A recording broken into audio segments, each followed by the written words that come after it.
Coming up on this week's episode, Liam has his football story from his archives, Wonders of White involves Manchester United, and Talking Points features 3 surprise results from Sunday's fixtures. So let's get started.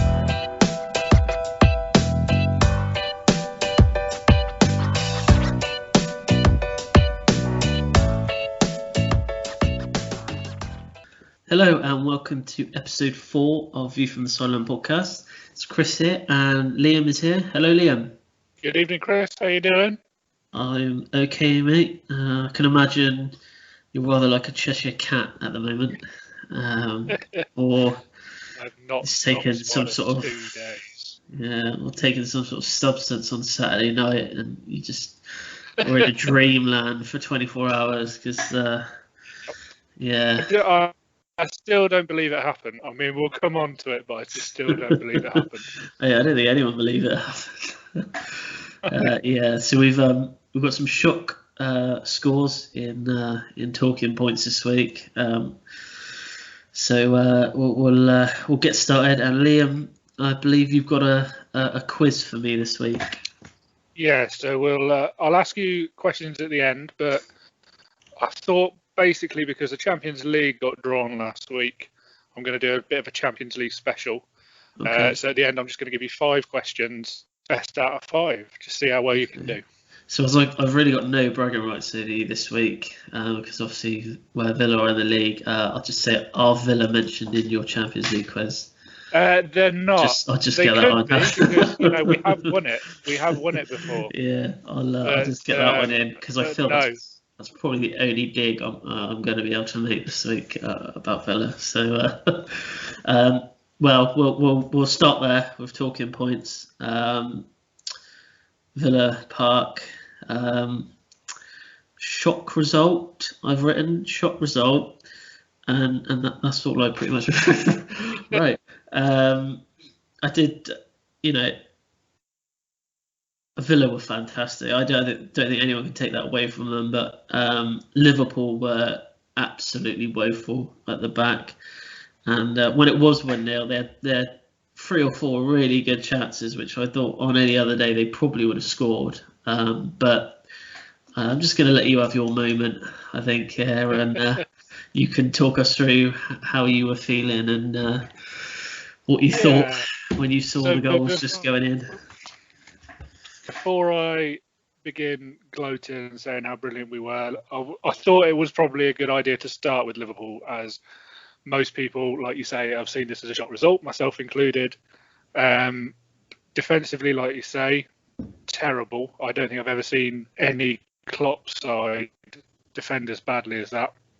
But I think a lot of it, and they did touch on it on Match of the Day, the midfield. I don't know what you think, Chris. Obviously, Henderson and Thiago was obviously ruled out with he was in quarantine.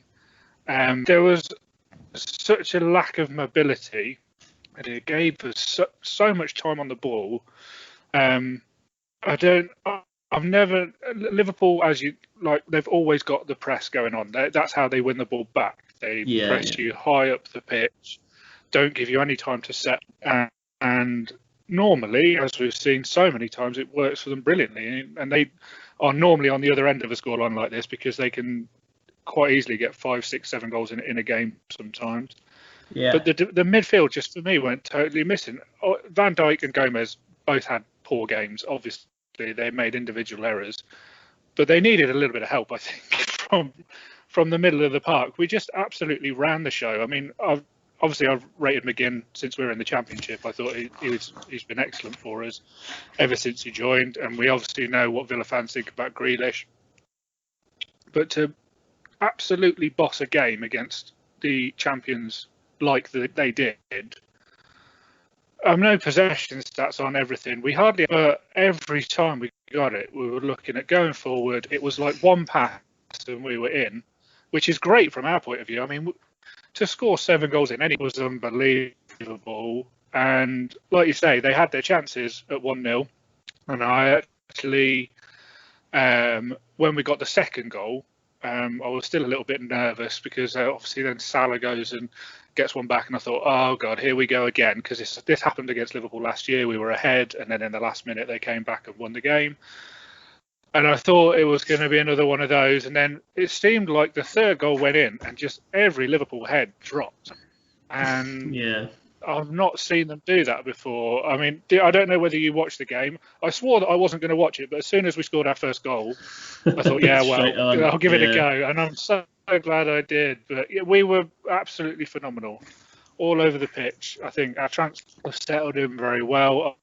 I was a little bit unsure about Cash to begin with, because I've not seen that much of him for probably a good 18 months or so since Villa were in the Championship. He's taken to it like a duck to water. I think he's filled that right back slot really well. Barkley had an excellent game, and on another day probably could have had a hat-trick himself. I think Watkins could have had 5. He obviously hit the bar and he missed a one-on-one. It could have been 10 or 11. Yeah, well, that's the frightening thing, really, wasn't it? It wasn't just, you know, you scored 7, but you could have easily got into double figures. But I think all round, it was a really, really good performance from Villa. Watkins, I think, he impressed me with his finishing, like the chances he had, he took. I think Barkley kind of gave you something different in midfield, maybe. I know it was his first game for Villa, but some first game it was. Up between him and Grealish, I think, is something that we've got to look forward to this year, because they seem to be on the wavelength already. Definitely, and it's just very difficult to actually comprehend that Liverpool actually conceded 7 goals in one game. I think you look back to last season on how confident they were at the back with sort of Van Dijk and Gomez, and I don't think anyone would have predicted this score before the game, but deserved. And it's just that one of those cases was, you know, take your chance when it comes and you'll get rewarded for it. Yeah, and we more than took our chances. I think, you know, you said just before we came on air, a few of our goals were deflected.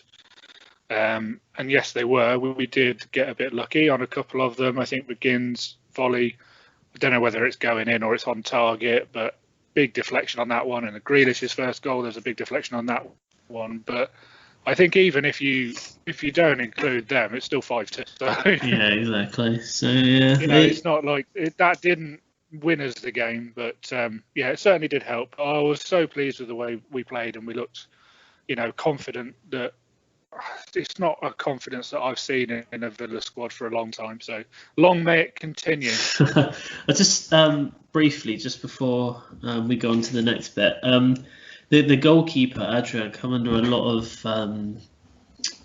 pressure from people after that game.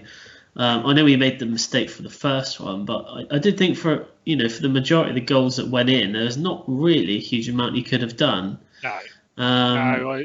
And it just seemed, it just seemed like he was the scapegoat for Liverpool fans trying to almost defend Van Dijk and Gomez, because Liverpool fans are like, Van Dijk's best defender in the world, and they kind of like pushed it onto Adrian a bit. And I personally don't think that the majority of the goals that went in he could have done anything about. Like you said, deflected goals.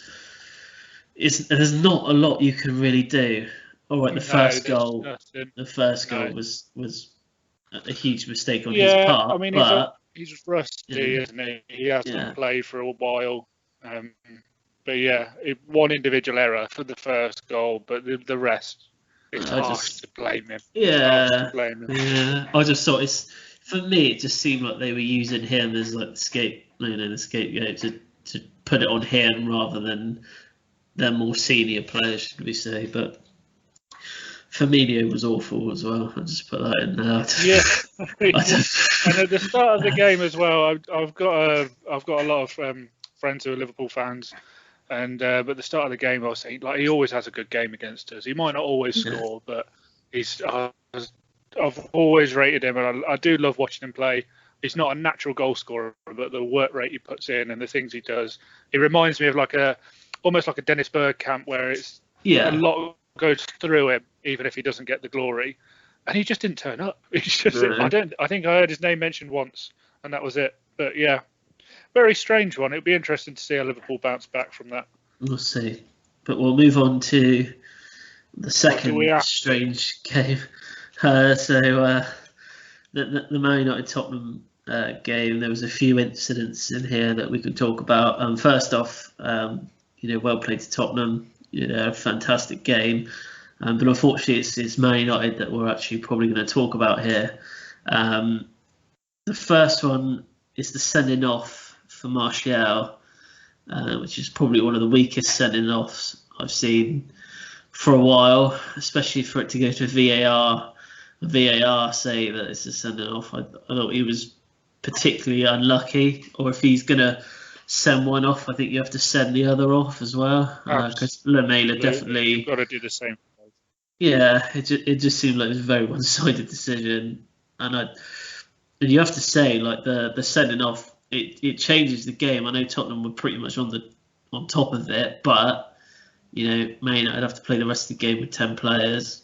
Do the math. It only takes a couple of chances for Tottenham. I thought that was a really for it to go to VAR and VAR say it was. I'd like to see the interpretation that they took on it. That he does catch him in the face, but it's more of a touch than a stroke of his face rather than a lash out. And Lamela I think there's any more malice in it than what Lamela did. Personally, exactly. For me, that's 2 yellow cards. Get on with the game, or it's the same punishment for both. If you're going to send them off, if you're going to send one off, send both off. But yeah, it did cost you. I think it was that couple of minutes because they scored from effectively the first attack after that, and then you really see what a team is made of, because you either use that to sort of galvanise you and give you a bit of encouragement to go on and try and get back into the game, or you capitulate, and they chose the latter, didn't they? I think. Yeah. Also, another talking point from this game is Harry Maguire. Not really living up to that price tag, I would say, and probably one of his worst performances I've seen in the United shirt, and probably a Leicester shirt as well, to be fair. I don't know if you've seen the bit on Sky Sports after the game where Patrice Evra basically said that he'd want to hand in his Sky contract just to say what he could actually say, because obviously he was pretty cut up about it, and you can see that. But I think Harry Maguire was to blame for at least 2 or 3 of the goals here. I don't think his positioning at all is very good, and sort of wresting your own player off the ball doesn't help. I've seen him do that before as well. I swear it might have even been in an England game. I'm not sure. I swear he was like marking someone. He lost them, didn't really look around to who he was marking, and started holding back his own player. I vaguely remember him doing that before, but and it was one position I thought that United would strengthen yesterday in the transfer window, and it gets to 11 o'clock, and they've got Edison Cavani. And a winger from Atalanta. The one, the 2 positions that they're probably capable of without signing anyone. You got Greenwood, Martial, and Rashford, and you go and sign Cavani. I'm not saying Cavani isn't going to, do the business for Man United. We don't know that until we see him play, but he's not the player they needed. They needed someone at the back, and I think it was clear to see throughout the Man United fan base that that's what they wanted. To me, it has strong echoes of Falcao. Yeah. I remember Louis van Gaal bringing in Falcao when options up front for Man United were plentiful, and I wondered what he was doing then. And it seems every year, like we're saying, Man United need to strengthen their defence, and they don't. But having said that, I did see something earlier in the week that, other than Liverpool and Man City, I think Man United had the best defence last year, which did surprise me. But looking at, obviously, this game is sort of highlighted everything that is wrong with Man United at the moment. There is huge gaps in that squad. I think it's really unbalanced. I don't know whether that's the right word to use, but it seems that you could pick 6 or 7 of that team and make a strong case for them being absolutely world-class players, and then the remaining side are just not. I mean, I don't know. I don't even know if the table is harsh, but whereas, I mean, the Man United that I grew up with, every 11 players on the pitch and even the 6 or 7 on the bench, you had strong cases for them being top players. They were all international, world-class players.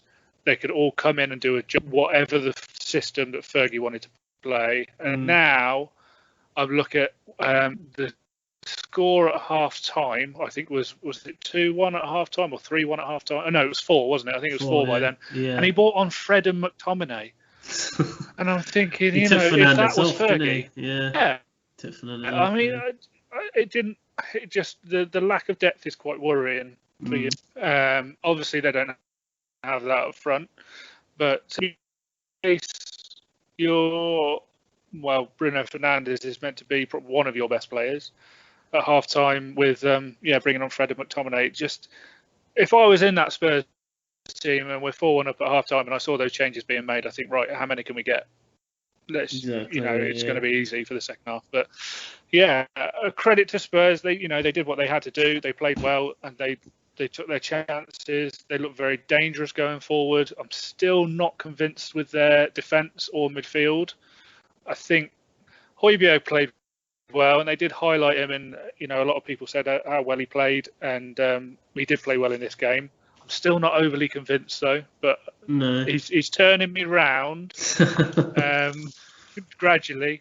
But I mean, I saw Harry Redknapp saying that Spurs could go for the title this year, and I think he's a little bit deluded. Front 3, I think, are as good as any, but outside of that, I still think there's a little bit of work to do. I still think Aurier is. I don't know how Aurier is still playing, because he seems to be dropped all the time, and then a few months later he'll just sort of appear again for like 5 or 10 games, and then he'll be, I don't know whether he's injured or suspended or what, and then he just disappears again. So we'll wait and see on that one. But it was a shock result, to say the least. Man United, I think, needed a big wake-up call. Maybe this is it. I don't know. I'm not sure what they do manager-wise. I can't see Solskjaer being the man to take it forward. This is what I mean. I think it just goes to show. I think what did they bid for Sancho? Like 97 million for Sancho. Got turned down. They wanted 120. What's the additional 16 million? There's nothing compared to the 97 that they were willing to put forward. It just for me, it looks like they don't have that sort of faith in Solskjaer, and probably what they've had previous managers since Fergie. They just don't seem to want to sort of, they had a few go expensive flops, didn't they? Yeah, I think they're worried that might happen again. But I don't know much about what goes on behind the scenes at a football club, but at the minute I look at Man United and think you're not being well run. No. There's something somewhere, whether it's the scouts aren't finding the players quickly enough, whether it's the draw to go to Man United isn't as strong as with other clubs like Liverpool or even Chelsea. You look at what great window you had, and I would always consider Chelsea and Man United of a similar stature. From when I was growing up and watching Chelsea and Man United compete for titles, you've managed to pull off Havertz, Werner, quality players. Why aren't Man United doing something similar? What is stopping good players from joining them? I don't know. Who knows? But we'll have to wait to see if they can bounce back. I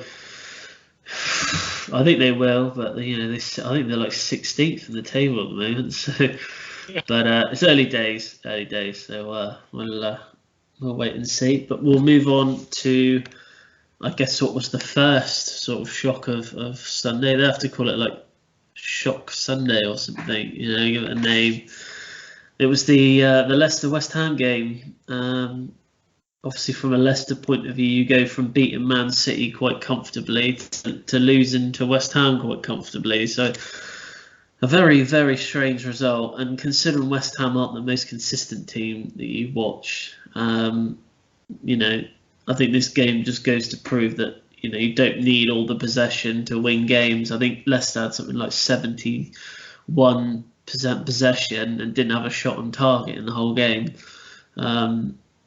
So yeah, but I thought West Ham, you know, the goals they scored, they were created well, but really, really poor from Leicester. Not really what we were used to seeing. Obviously, they won their first couple of games. It just looked very, you know, not like the Leicester that we've seen previous. And they were really exposed at the back. And, you know, West Ham aren't known for being the most attacking side in the league. But certainly made the most of their chances. They did. I thought the first goal summed up the whole game, really. I think West Ham were just a bit smarter. I think they just...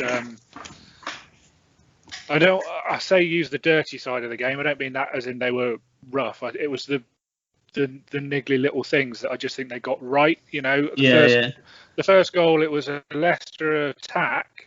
Antonio gets the ball, buys a foul, quick free kick and counter attack, and they ended up scoring from it. And it was very well worked goal from West Ham's point of view. They did everything right, but I don't know. Leicester just weren't switched on. I just don't think they were prepared to do that.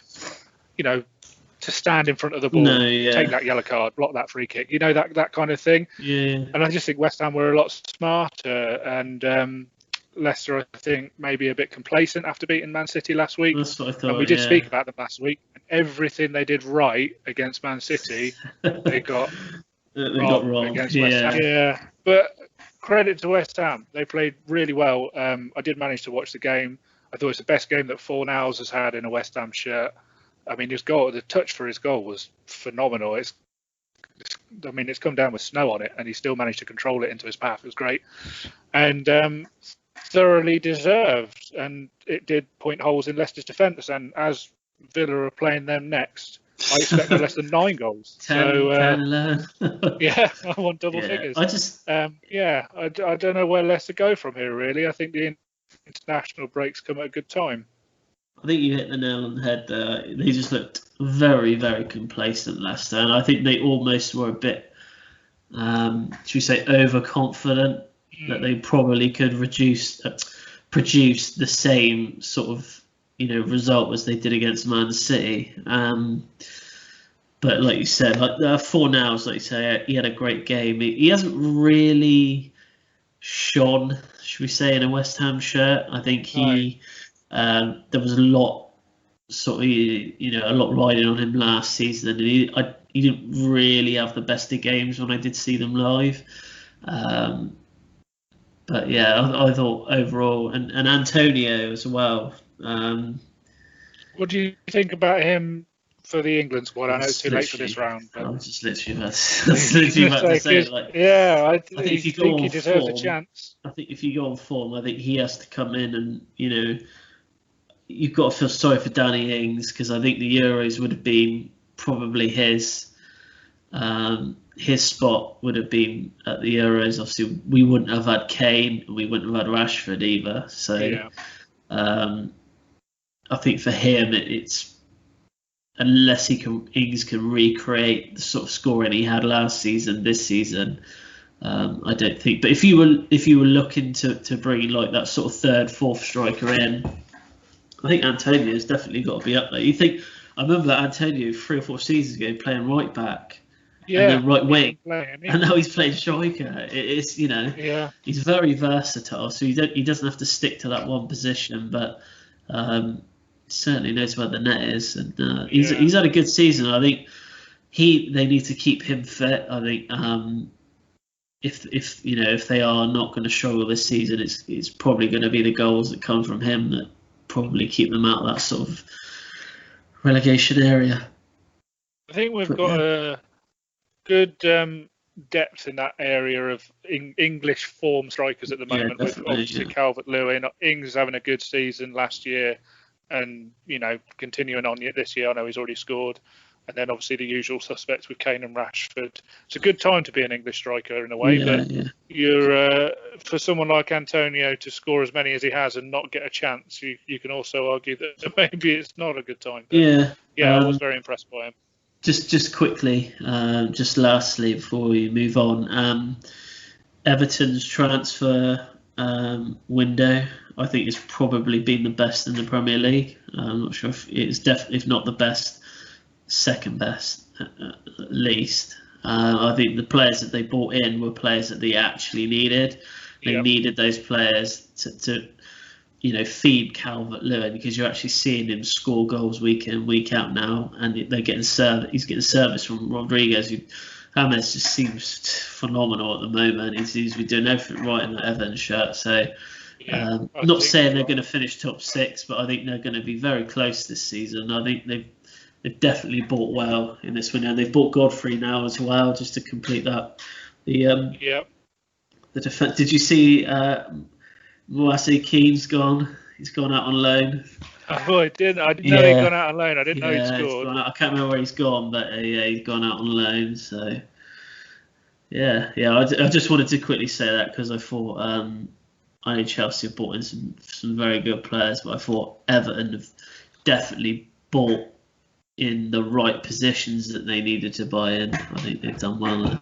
I think certainly outside our two teams, I would actually say Chelsea have the most positive transfer window, but that would give you too big a head. So I'll go with Everton. I'll say that. I think they've strengthened their midfield well, and getting Godfrey on deadline day, they did need another centre half. So I think they've done well, and I wouldn't be surprised if at the end of the year we're talking about James Rodriguez being up there for Player of the Year. I think he's been phenomenal so far, and he seems to like playing under Ancelotti, and he seems to have linked up well with the players that are there. I think it's going to be a good match. Definitely. Right. So that's it for talking points this week, and that's it for part 1.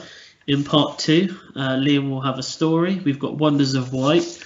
We've got a Champions League quiz and a little update on Yeovil as well. So we'll be back in part 2.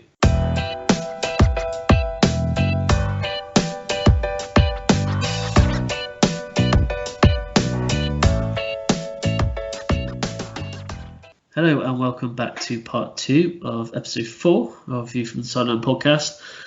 We've got a bit of a Yeovil update.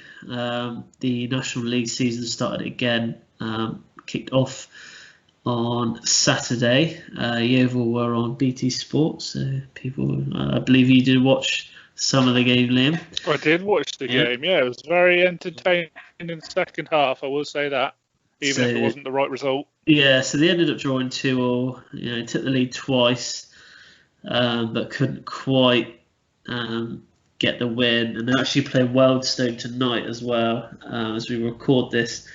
They're actually 1-0 down. It's just coming up to half time. So 2 promoted teams in the first 2 games, and to not get a win, that's not a good sign. So we will, but to be fair, I think the both Kings Lynn goals were a little bit. I watched the National League game for a long time, but the officiating hasn't improved since I watched last time. Handball and offside. It wasn't even debatable. It was very clear. But there we go. Let's hope they can turn it around in the second half. Yeah, let's hope. It's actually on YouTube for free as well. So if you not that anyone's going to know that until tomorrow now, because obviously me saying it now isn't going to make any difference. So but Liam, your story this week. Where are we going? Are we going abroad? Are we going Africa? Asia? We are going abroad. We're revisiting a country that we've actually been to before. Do you remember the guy that was bought for a load of meat last season? Yes. Back in Romania. And I'm beginning to love the Romanian league more and more. It's the country that keeps giving. It does. So this time we're going to the Romanian 4th Division, and back in 2003. I hope I'm pronouncing this right. Apologies if there are any Romanians out there for this. So back in 2003, Steaua Nicolae Balcescu had been threatened with expulsion from the league after a series of pitch invasions and clashes. So in order to try and compensate for this, Stow's chairman, Alexander Kringus, came up with a genius way to keep the fans from getting onto the pitch. So was it a fence? Was it police officers? Was it maybe even threatening fans with being banned if they tried to enter the field of play? That's what you think. Oh, no. Okay. The answer to this conundrum, very bizarre. He built a moat around the pitch, and he didn't stop there. He filled it with crocodiles. So Kringus was quoted as saying, "This is not a joke. We can get crocodiles easy enough and feed them on meat from the local abattoir. The ditch is planned to be wide enough that no one could jump over it, and anyone who attempted to do so would have to deal with the crocodiles. I think the problem of fans running onto the pitch will be solved." So Kringus wasn't a complete lunatic. He made sure he built the moat far enough away from the pitch so that the players wouldn't fall into it. He even thought about the crocodiles and made sure that the water was heated by electric pipes during the cold Romanian winters. So you may not be surprised to learn that once local authorities found out about this, it got completely cancelled and he had to get rid of it. But it's the thought that counts, isn't it? You know, we've got a problem. What way to solve it? Load of hungry crocodiles. Let's get them in. But I just thought that was absolutely genius. It is genius. What happens if we have a pitch invasion from the crocodiles? So that's going to cause problems. Well, I don't think it happened. I don't think that they had. It never actually got to that far. You know, maybe there was a guy on site. I have no idea. I mean, it seems a roundabout way to getting the result, but there you go. Do you think the FA would approve that in this country now? Do you think we'd be some hungry crocodiles at Villa Park? I mean, I think maybe some of the Liverpool players might have jumped in at the weekend, to be honest. So who knows? Oh no. Well, that's another animal-related story from Romania. Yeah. And it involved meat. So both your Romanian stories have involved abattoirs in some way or another. So they have, yeah. They're quite a depressing country, but they live their meat. All right. That's another good story there, Liam. We'll move on to the Wonders of White. Here we go. So for the first time in Premier League history, Manchester United have conceded 4 goals in the first half of a game. 3.79 average goals so far this season is the highest since 1930-31 season, where it finished with an average of 3.95 goals. So that must have been some season. Nice. Here we go. You're going to love this one. Ollie Watkins. Yep. He's the first player to score a hat-trick against Liverpool since 2010. But can you tell me which was the player that scored the last hat-trick against Liverpool? I will give you a clue. He's played for Tottenham. And he's played for Manchester United. Yeah, I think they might have read this out, or it might have come up on Match of the Day 2. I think it's Berbatov. It is Berbatov. Sorry, mate. That's all right. And cheated a little bit there. This one is for both of us because it comes from the Dutch League. My last one. Nice. And we're very avid Dutch League fans recently, so this is the first time since 1969 that a Dutch team has been 4-0 up and not won the game. Oh. So at the weekend, it was Sparta Rotterdam. They played AZ Alkmaar. AZ were 4-0 up. The game ended 4-4. So AZ were actually 4-0 up within 33 minutes of the game. Missed the penalty in the 40th minute. Then conceded in the 57th and the 64th minute to make it 4-2. AZ then had a player sent off with 5 minutes to go. Sparta then made it 4-3 with a penalty in the 88th minute before completing the comeback to make it 4-4 in the 90th minute. Love it. Absolutely love it. I love a game like that. So, so it's all about missing that penalty in the 40th minute. They could have gone 5-0 up at half-time. But instead... Maybe we could bring in like Chris's Game of the Week. I think that's a great little feature there. That would definitely be included in that one. 4-4. Phenomenal. Yeah, so not overly known for its goals, the Dutch league, I must say, unless you're PSV Ajax or a Feyenoord. But yeah, it's what a cracking Very game that was. entertaining. So yeah, right, it's Champions League quiz time, and I'm not looking forward to this. Yeah, 5 questions, all Right, about the okay. Champions League. None of them Aston Villa related. You'll Is be it pleased to sort hear. of historical Champions League, or is it to do with this Champions League? Mostly this Champions Okay, League, a right, couple of oldies, but yeah, all guessable, I think. okay. So we'll start off with the first question. Who is the only player to have won the Champions League with 3 different teams? Oof. Now, I can give you a clue because I thought that was a little bit difficult. Right, So I'm okay. going to give you the teams that he won it with. We Yeah, just mentioned one of them, Ajax, Real yeah. Madrid, and AC Milan. Ajax, Real Madrid, and AC Milan. Can I ask for another? Is this recent or is this like 90s?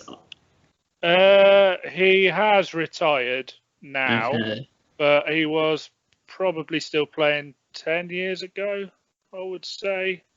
For I think like would have been at the end of his career, probably around 2010, 2011. AC Milan. Let me just see. I'm going to see when he retired Is for it you. in that? Was that his Uh, teams in that it is order? in that order. Yeah, Okay, I right. can give you that. So he retired. Oh, he actually retired in 2014, but he retired from any serious teams in 2012. He left Milan in 2012. Okay.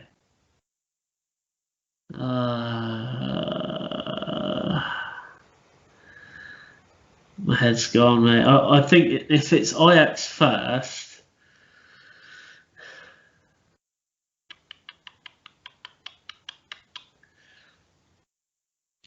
it's gone, mate. It's gone. I can't think of it. It's fine. It's Clarence Seedorf. Seedorf. Bugger. That was the one person I was thinking of. It's always worth a go. Yeah, It's always worth a yeah. guess. If you didn't get on with that one, I will give you another clue for this one then. So, which outfield player has Yeah. appeared in a Champions League final in 3 different decades? And those decades are the 90s, the noughties, and the 10. And if you're struggling with that, I'll give you another. He's a one-club player. So one club player.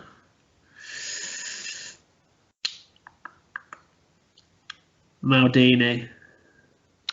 Ooh, good guess, actually. I didn't even think Nesta. about that. No, He would be the obvious choice. No, it's Ryan Giggs. okay. I thought you might get that because you played them in one of the finals. Yeah, I was just thinking more Milan because I know they would have. Damn. All right. So All right, you got me. they get a little bit easier, don't worry. So, who were the first UK team to win the European Cup as it was back then? Oh my god, I actually don't even have a clue. Not got a clue. The clue is the first UK team. Yeah, so I'm thinking probably Celtic. Bingo, Celtic. Well done. First one right. Says the question number 4. Who is the only Romanian team to win the European Cup? I thought a little bit of a link with the story in Romania. I'm obsessed at the minute. Romania. Well, there's only really. So the European Cup, did you say, or a European Cup? The European Cup. So this was. I'll get you a year. I think it was at some point in the 80s. Let me have a look. Sorry, I'm quickly Googling. So they won it, European Trophy, in 1985-86. I'll just go for the obvious. Bucharest, Steaua Bucharest. This is the obvious one. I can't think of any other big Romanian team from that. It is, it is Steaua Bucharest. But the reason I put it in is because they've apparently changed names now. So I've always known them as Steaua Bucharest, but now they're just FCSB. So there you go. Oh.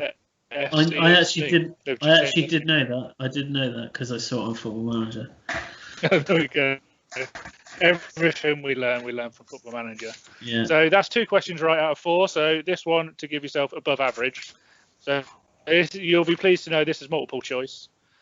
How many Champions League games did it take Cristiano Ronaldo to score his first Champions League goal? Is it A, 17 or C, 27? I literally have no. I'll just go down the middle, mate. You're going to plump for B? Yeah. It's actually C. 27 games it took him to score, and now he's the leading goal scorer in Champions League history. And it took him 27 games to get his first goal. Blimey. Imagine how many he'd be on now if he didn't have to. Yeah. I just thought that was quite an amazing stat. I mean, he just scores in every game, doesn't he? To not score in the first 27. So there you go, 2 out of 5 this week. Maybe I made them a bit too difficult, as I usually do.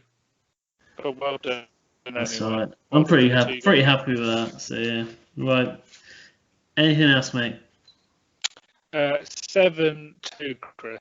That's all I've been saying for the last 48 hours. Yeah. 7-2. I think we just leave it on there just so you can have the last word. All right, but we'll be back next week.